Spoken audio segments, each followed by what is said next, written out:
Hi guys, it's Vara, and before we get started, I wanted to talk to you guys really quickly about some monthly Patreon rewards. I do have a couple of new rewards, special for December, for my patrons. If you are already a patron, you've probably already gotten your monthly gifts if you are newer or if it is time to get rewards. But if you are new, or you are a $15 patron, I do have a little bit extra something to give back to you. Now, this isn't for other tiers, surely because shipping comes into play and that's involved, and that gets kind of pricey, but for my $15 patrons, I really wanted to give back. So this month, if you're a $15 patron or you become a $15 patron, if you become a $15 patron, of course, you already get your set of dice and you get the other rewards, but you will be getting a set of sleeves. Now, I know it's small, but I really like to give back to you guys, and I really do appreciate you guys. So I do have a couple of sets of sleeves, obviously more than this. But if you are a $15 patron, you will be getting one of these in the mail, or if you become a patron today, I have 4 different colors to choose from, so it's kind of a first come, first serve. If you want a specific color, message me what color you want. But I've got the orange, I've got the red, I've got the, if I could see them, pink, and I've also got the super blue. None of these are metallics, except the red, actually. The red's metallic. I lied, but they are all KMC supers. I really like the supers. I do actually use these card sleeves on my EDH decks, which is why I have so many extras. But yeah, if you want to become a patron and really help support the channel, and you choose the $15 tier, of course you get the normal set of dice and everything, but you also get a pack of these. So please, if you are a patron already, please message me and just make sure that your address is still correct and everything. But these will be going out probably within the next week or so. I'm a little bit slower with rewards, but they will be getting out to you soon. So thank you so much for joining if you're already a patron, and if you're not already, consider becoming one. I have tiers of just $1, but let's get right into today's patron Q&A, and let's just get right into the questions. So the first question is, did I like working at a local game store? Now, I worked at a local game store for a little while, a couple of years, and I did really enjoy it. I did do more than just work the counter. I did help run tournaments for various games like Magic and Vanguard, Pokemon, and Yu-Gi-Oh! And of course, there were some aspects of working at a local game store that I didn't particularly like, and problems that I did have with working there. But the overall experience of working just generally at a local game store was really positive for me. It really helped impact my life, and it really affected my life for the good. I do really appreciate the time that I got working at a local game store, and I did really enjoy it. I enjoyed being able to not just be a salesperson and sell things, but I did really like selling things to people that would enjoy them, and having people come in and ask questions and be able to answer them, and having that experience of helping someone find their newest favorite game, whether it's a trading card game or a board game or a video game. It was a really fun experience, just a really memorable experience, and I am very grateful that I did get to work at a local game store.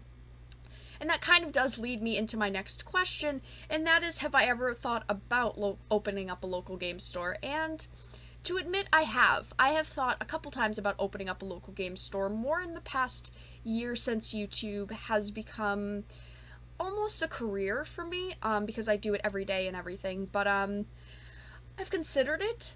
But in my mile radius, in about a 50-mile radius of where I am located, there are about 48 local game stores.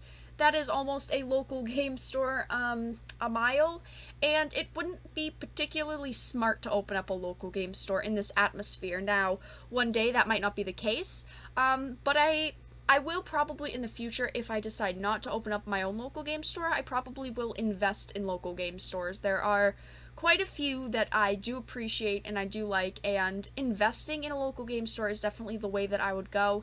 That is, if the time becomes right, the market becomes right, the game store is right, all of these things. But I have considered it, but it's nothing that, like, I plan on doing anytime soon. The market in my area is much too saturated for it, and it wouldn't particularly work out well, but I mean, who knows, that's always bound to change, so yeah. The next question is, what do I collect besides Magic the Gathering? So I do collect a couple of things. Besides Magic the Gathering, I do slightly collect comic books. Now, I have a lot of comic books that I have previously collected, but I haven't really collected them in the past, say, half a year or even a year. I kind of fell out of comic books just because there was a lot of problems with the comic book industry. So I do have quite an extensive comic book collection. I collect a lot of video games. Now, Magic the Gathering is the main item that I do collect, like you guys know, but I do also collect video games, and there's just so many. I can't even tell you all the names of them. You probably guessed that. I will maybe eventually kind of show you guys some of my highlights, maybe some boxed games, maybe some of my just favorites. I do want to go into like a nostalgic video and talk to you guys about my favorite childhood games, or ones that I really remember fondly, because I kind of grew up not with the systems that were out when I was born. I kind of grew up with systems previous to when I was born, so I'm kind of old-fashioned when it comes to consoles. I love old-fashioned consoles and video games and such, but I do collect video games, comics, obviously Magic, and I do have a couple other trading card games that I don't really collect, but I still have. I have Lightseekers, Warhammer, I still have a lot of Dragoborn, you know, various trading card games that I do have, so in case I do feel like playing them with people that I know, or people that are interested in actually learning the game. Would I get an MTG or gaming-related tattoo? And this is a question I've thought about a lot, actually, so I've considered for quite a few years getting a Magic tattoo, and I have considered getting the Planeswalker symbol maybe on the back of my neck or like my upper back, but I already have one tattoo, and I think that's enough for me. Plus, one day if I kind of have a falling out with Magic the Gathering, I worry that the tattoo wouldn't mean as much to me. So I've kind of stayed away from gaming-related tattoos and Magic-related tattoos and such, but if I ever did, I mean, that has been a thought in the back of my mind, but for right now, the one tattoo that I have is plenty enough for me. I don't know if I'd want to go through it again, just because I initially wanted that experience. It was a very special moment for me, getting my first tattoo, and now that is all set and done, I don't know if I'd ever get another, but it has crossed my mind. The next question is, if Magic the Gathering Arena came to the Switch, do I think more people would buy the Switch? And this is kind of a complicated question, because I don't think people would particularly buy the Switch for Magic the Gathering Arena. I think Magic the Gathering Arena is very good, don't get me wrong. I think it's got its problems, but when it officially comes out and releases, I don't think people would buy the Switch specifically for it. I do think that it would be good to have Arena on many platforms. I think that they're going to bring it to mobile, besides PC. I do think other consoles would be very good for it. I do think that that would be healthy. But I don't think that anyone would particularly go out and buy a $300 system just for Arena. Now, don't get me wrong, I'm sure there would be people that would do it, but I definitely don't see a vast majority of people doing that. It's not like Fortnite that came out for the Nintendo Switch, then everybody wanted to get a Nintendo Switch because of it, especially if you're a lover of like Fortnite. But I don't think it's more of the game would sell the Switch. I think it's the Switch would sell the game. You know, just if you have the system already, you might pick up the game, but no, I don't think that it will specifically sell Switch numbers. At least for right now. I mean, who knows? Maybe they'll fix it, maybe they'll make it perfect on release, and maybe for some reason we'll all love it so much we'll want to buy brand new consoles for it, but I highly doubt it. The next question is, how many pounds of dice do I own? And this has been a question you all have asked me for a very long time, and I do have some other dice in my deck bags, and I particularly don't want to sort out all my dice, but I do have down there, hello, a huge bag of dice. So hold on. So this bag of dice right here, that when I bring out my cat is absolutely amazed with, is about 6 pounds. So this is about 6 pounds, and I probably have about another pound or two of dice between various deck bags, various boxes, card boxes that I have, so I probably have about 8 pounds of dice in total. I'm hoping to make it 10 within the next half a year. I would love another 2 pounds of dice or so that's my 2019 dice goal, is 10 pounds of dice. The next question is, what are the games that I have played the most over the past month? And there's been one game that I'm going to show you that I have played a lot of, and this was actually gifted to me by the Ashley and Lancelot show. Diablo 3. Now, I get it. I've played Diablo 3 on every other system that it has come out on. But, I am absolutely loving it for the Nintendo Switch. I think for the Switch, it is so fun, so easy to play. I love having this on the go. I sit at doctor's offices a lot. I usually sit there for many hours. And that is a consistent thing that I do during the week, and I love having my Nintendo Switch. That's actually why I bought a Nintendo Switch, was specifically for when I went to these appointments. And Diablo 3, I cannot stop playing. I play this in bed, I play this at the doctor's, I play this when I'm waiting. I love playing this on the Switch, so definitely have been playing this a lot. I don't really have a lot of other games besides World of Warcraft, which I've been playing a lot of, but that's been the past couple of months or so. And I've also been playing a lot of...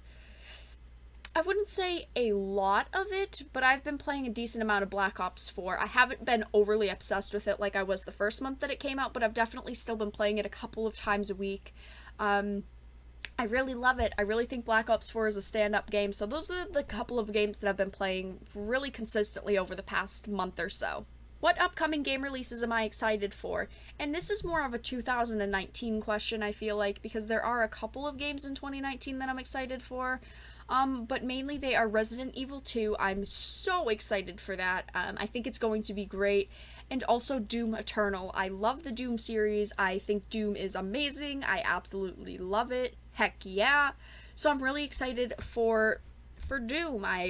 Those are my only two games that I'm actually really excited for that are announced right now to come out in 2019, but definitely Doom Eternal is number one. So excited for it. I think it's going to be great. I hope it's great. That is probably a game that I will get on release because I cannot see myself not playing that the second that it comes out. Next question is, have I ever taken a break from gaming and binged when I came back? So I actually do this fairly frequently. I do go in and out of phases with games, like MMOs per se. Let's take MMOs into the example. I usually don't stop playing games totally, but like MMOs, I will play an MMO religiously for like half a year, constantly playing it, constantly trying to get good at it or whatever my goal is in the game. And then I'll take a break for a month or two because I will go back to one of my old MMOs and I'll be like, wow, why did I ever stop playing this game? I can't believe it. This is amazing.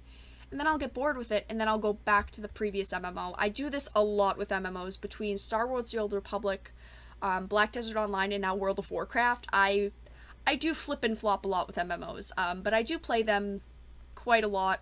I'm always constantly playing an MMO. It's my thing. MMO is definitely one of my game genres, but I do go through phases of getting in and out with gaming, and there are times where I only want to play a specific genre. There's times where I don't really want to game much at all, and that's really where MMOs come in for me, because I could play 10 minutes, I could play an hour if I want, I could play as much time as I want, and I don't feel like I have to get to a checkpoint or I don't have to save. I can just play as much as I want, and when I'm done, I'm done. And plus I can play with other people, so definitely I do go through phases of in and out of gaming, but I'm always playing something. I never fully take a break from gaming, so it's kind of the question, kind of not. The next question is, what is the best game I've played that is frustrating as heck? And that would have to be Hollow Knight. I was gifted Hollow Knight mid-year by Peter, and I love Hollow Knight. Hollow Knight is amazing, but it's frustrating as heck, and I get frustrated at it. I still haven't finished it, and I am going to finish it here soon. Maybe I'll start streaming it again while I'm finishing it up, but I absolutely love it. The music is fantastic, the gameplay is fantastic, the theme of it is fantastic, but it does get frustrating. So definitely Hollow Knight, definitely a game you all should check out. Really happy that I got this game and was recommended this game, but let's get into one of the final questions, and this is a fan favorite question. Do I have legs? All I happen to have is a cat. A poor lonely cat that can help fund treats and love and affection too. That is all of the questions that I had for today, you guys. Thank you so much for watching. I hope that you guys enjoyed. Make sure that if you have questions and you are a patron, make sure to comment them in the Discord group. Make sure to comment them on Patreon.